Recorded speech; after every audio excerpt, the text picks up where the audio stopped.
Hi hello welcome to Telugu 72 so ఈ రోజు మనతో పాటు పూజా గారు ఉన్నారు. సో పూజా గారికి ఇంట్రడక్షన్ చెప్పనవసరం లేదు. సలార్లో కూడా ఆవిడ యాక్ట్ చేయడం జరిగింది. ఇప్పుడు రాజుగారి దొంగలులో కూడా ఒక మంచి లీడ్ క్యారెక్టర్ చేయబోతున్నారు.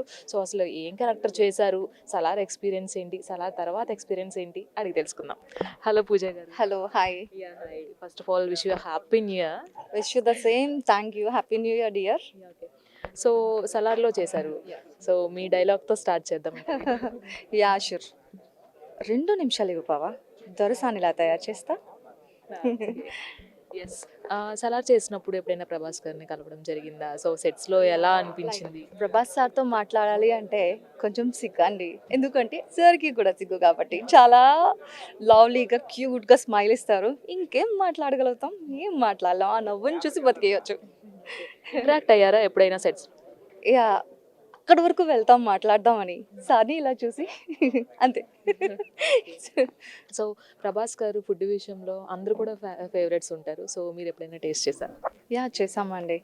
లైక్ ఎలా ఉంటుంది అంటే, మనం ఎప్పుడు రొటీన్గా కొంచెం కొంచెం ఏం పెట్టింది అదే తిన్నట్లు ఉంటుంది, తినాలనిపించదు. కానీ సార్ పెట్టిన ఫుడ్ ఎలా ఉంటుంది అంటే, మన ఇంట్లో మనం చేసుకొని తిన్నట్లు ఉంటుంది.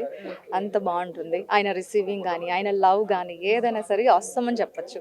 సో సలార్లో కూడా ఒక మంచి క్యారెక్టర్ చేయడం జరిగింది. సో తర్వాత ఏమైనా ఆఫర్స్ వచ్చాయా? సో ఎలా ఉంది లైఫ్? లైక్ అదే సలార్ లుక్ని చూసి టైగర్ నాగేశ్వరరావు తీసుకోవడం జరిగింది. అది నా ఫేవరెట్ బ్రదర్ రవితేజ గారితో చేశాను. చాలా అంటే చాలా హ్యాపీ అనిపించింది రవితేజ అన్నతో చేయడం. ఎందుకు అనుకుంటున్నారు? ఏ సినిమా హిట్ అయినా ఫ్లాప్ అయినా తన నోటి నుంచి వచ్చేది ఒకటేనండి, సినిమా సినిమా సినిమా. ఆ అన్న నుంచే నేర్చుకున్నాను ఈ Pooja Vishweshwar, cinema cinema cinema. And లైఫ్లో కూడా చాలా ఫేస్ చేశారు. ఒక మేజర్ యాక్సిడెంట్ నుంచి బయటపడి అసలు ఏంటి, ఏమైంది, తర్వాత ఎలా గెటిన్ అయ్యారు సో లాంగ్ బ్యాక్? చాలా మంచి క్వశ్చన్ అయితే అడిగారు. నిజం చెప్పాలి అంటే, అలాంటి క్రిటికల్ పొజిషన్లో నేనున్నప్పుడు నన్ను మీ దగ్గరికి మళ్ళీ తీసుకొచ్చిందంటే మూడు మాటలండి. రెడీ, టేక్ యాక్షన్ అన్న వర్డ్ని నన్ను ఎలా అంటే ఇలాగా మొత్తం ఇలా కుదిపేసి వెనక్కి లాక్కొచ్చేసింది. ఇలా ఇప్పుడు మీ ముందు. అండ్ తర్వాత నెక్స్ట్ పైప్ లైన్స్లో ఏం ప్రాజెక్ట్స్ ఉన్నాయి? ఆల్రెడీ రాజుగారి దొంగల్లో ఒక మంచి క్యారెక్టర్ చేయబోతున్నారు. ఎస్, అండ్ మీరు సుందరం మాస్టర్ చూసే ఉంటారు. నేను సద్ది క్యారెక్టర్, అందులో one of the tribal character చేశాను. అది నాకు చాలా అంటే చాలా అనిపించింది. స్లాంగ్ అంటే వేరే లెవెల్, నేర్చుకోవడం జరిగింది. చాలా బాగా నచ్చింది.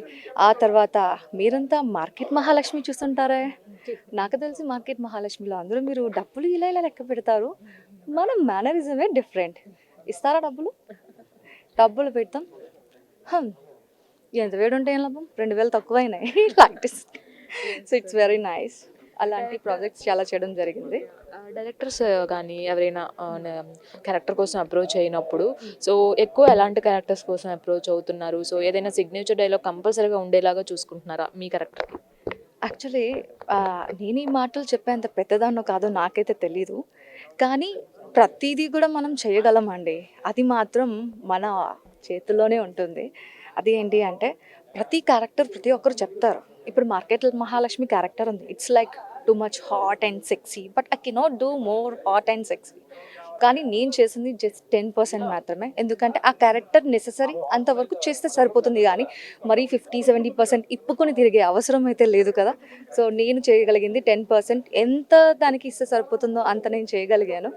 అది మాత్రం మన చేతిలోనే ఉంటుంది. సో ఎవరెవరు ఏదేది కావాలనుకుని నా దగ్గరకు వస్తున్నారో, నేను దాన్ని నో అని చెప్పకుండా నా స్టైల్లో దాన్ని ఎలాగా చేసుకుంటూ పోతే బాగుంటుంది అన్న వేరియేషన్, ఈ వేవ్ని నేను క్రియేట్ చేసుకుని ముందుకు రావడం జరిగింది.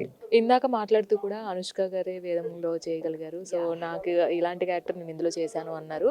సో ఇలాంటి క్యారెక్టర్స్ చేస్తున్నప్పుడు ఫ్యామిలీ నుంచి ఎలా ఉంటుంది సపోర్ట్? యాక్చువల్లీ గుడ్ క్వశ్చన్ అండి. ఐఎమ్ ఆల్సో ప్యూర్ ఫ్యామిలీ నుంచి నేను వచ్చా. సో ప్రతి ఒక్కరికి ఎలాంటి ఫీల్ ఉంటుందంటే, అలాంటి క్యారెక్టర్స్ చేస్తే ఇంకా లైఫ్ అయిపోయింది, ఇంకా నీకు అవి తప్ప ఇంకేం రావు, వద్దు, ఇలాంటివి వస్తాయి కదా. కానీ బేసిక్గా నా ఫ్యామిలీ ఎవరు నాకు ఎలాంటి రిస్ట్రిక్షన్స్ పెట్టలేదు. ఎందుకు అంటే, ఆల్రెడీ నేను మెయింటైన్ చేస్తుంది ఒక లైన్, ఒక గ్రాఫ్. సో వాళ్ళు నాకు చెప్పలేదు. నేను ఒక 13-14 ప్రాజెక్ట్స్ రిజెక్ట్ చేసిన తర్వాత ఈ డైరెక్టర్ ప్రాజెక్ట్ నేను యాక్సెప్ట్ చేయడం జరిగింది. వై? బికాజ్ నరేషన్ అనేది వేరే లెవెల్ ఉంది. At the same time costumes అనేవి వల్గర్ లేదు. So the reason I did that role. వేదంలో అనుష్క గారు చేసినట్లు one of the prostitute role చేయడం జరిగింది.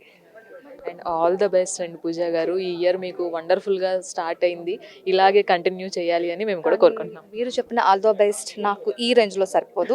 Give me good hog. Okay and all the best. Thank you.